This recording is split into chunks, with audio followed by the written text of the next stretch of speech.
Number 7 রং red লাল। কার্ডটাকে নিয়ে ধরুন আমি রেডি 1 2 3 বলে মারলাম, তো কার্ডের কালারটাই চেঞ্জ হয়ে গেল। কি হলো? নাম্বার বিবি। প্রিয় দর্শক বন্ধু, একটা কার্ডের ম্যাজিক দেখাচ্ছি। নাম্বার 7 রং রেড লাল। এবার ধরুন তাসটাকে এখানে রাখলাম, এবার জাস্ট একটু ম্যাজিক কৌশলে এটাকে আমি চাইছি চেঞ্জ করে দিতে। দেখুন কি সুন্দর চেঞ্জ হয়ে গেল, অন্য কোনো কার্ডের পরিবর্তন হলো। আচ্ছা কি করে হলো শিখিয়ে দিচ্ছি, আপনিও করতে পারেন। তো দর্শক বন্ধু, ম্যাজিকটি দেখাতে গেলে যে কোনো একটা কার্ড যে কোনো নাম্বার দিয়ে করতে পারেন। একটা কার্ড এরকম কেটে হাফ করে নিন। আর আমি যেটা করলাম, এই যে বিবি আছে, বিবির ওপরে এই তাসটাকে এভাবে রেখেছিলাম একদম সমান করে। আর এই যে কার্ড আছে এটাকে আমি এটার ভেতরে এভাবে সেট করে আগে থেকে ঠিক এইভাবে চেপে ধরে রেখেছিলাম। নাম্বার 7।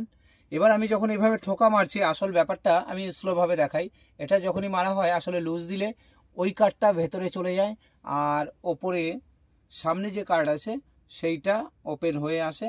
এটা দর্শক চাইলে হাতেও দিতে পারেন। হয়ে গেলে এটার মধ্যে রেখে খুব সাবধানে সরিয়ে দিন। Thank you.